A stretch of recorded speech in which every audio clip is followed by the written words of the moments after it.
Olá, bem-vindos ao Opa News BR. Hoje a gente vai mergulhar numa história daquela, sabe? A gente vai falar da queda de um candidato bilionário que de repente se viu no meio de uma batalha jurídica internacional super complexa.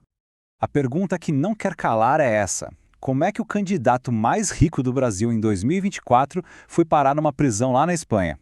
Parece roteiro de filme, né? Mas essa é a história real do empresário João Henrique Pinheiro, e a gente vai desvendar esse mistério passo a passo. Para a gente ter uma noção do tamanho disso tudo, vamos primeiro colocar as coisas em perspectiva. O contraste entre quem era João Henrique Pinheiro em 2024 e onde ele está hoje é simplesmente gigantesco. Então vamos lá. Quem é João Pinheiro? Bom, o nome dele começou a aparecer para valer para o grande público lá em 2024, quando ele se candidatou a prefeito de Marília, em São Paulo. E olha só este número: 2,85 bilhões de reais. É isso mesmo, bilhões. Foi esse o patrimônio que ele declarou para a Justiça Eleitoral. Com essa grana toda, ele não era só rico, ele era oficialmente o candidato mais rico do Brasil inteiro. Mas dinheiro, como a gente sabe, não compra tudo, né? E aí vem outro número bem diferente, 3.397. Esse foi o total de votos que ele conseguiu. Com isso, ficou só em quinto lugar na disputa. Só para ter uma ideia do tamanho da diferença, o candidato que ganhou, o Vinícius Camarinha, teve mais de 62 mil votos. Ou seja, um verdadeiro abismo entre a fortuna gigantesca do Pinheiro e a popularidade dele com os eleitores. Ok, então a carreira política não decolou. Mas a pergunta continua: como ele pulou de uma eleição perdida para uma prisão do outro lado do Atlântico? Pois é, a resposta para isso começa a aparecer num outro país, a Bolívia. É que lá na Bolívia surgiu uma acusação bem séria contra ele. Ele virou réu numa ação penal por estelionato, que é um crime de fraude, né? A acusação é que ele teria prejudicado dezenas de produtores de cana-de-açúcar. O negócio ficou tão sério que a Bolívia pediu para a Interpol colocar o nome dele na tal da difusão vermelha. Isso, na prática, é um alerta mundial para prender o sujeito onde ele for encontrado até resolverem a extradição. E, do lado de quem acusa, o pessoal está bem confiante. O Rodolfo Garzón, que é o líder da federação desses produtores, disse com todas as letras: olha, a gente já fez tudo o que precisava.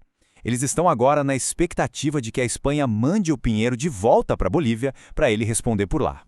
A partir dessa acusação da Bolívia, tudo aconteceu muito rápido. Foi uma coisa atrás da outra. Em maio de 2025, ele foi preso na Espanha. E aí começou uma verdadeira batalha judicial para tentar evitar a extradição. Uma briga que foi parar, vejam só, no Supremo Tribunal Federal aqui no Brasil. Então, com ele preso lá na Espanha, a defesa correu para agir aqui no Brasil. E foram direto para o STF. A ideia era conseguir alguma decisão aqui que pudesse ajudar ele lá. Só que essa estratégia bateu num muro. E foi um muro bem alto, o da nossa Corte Suprema.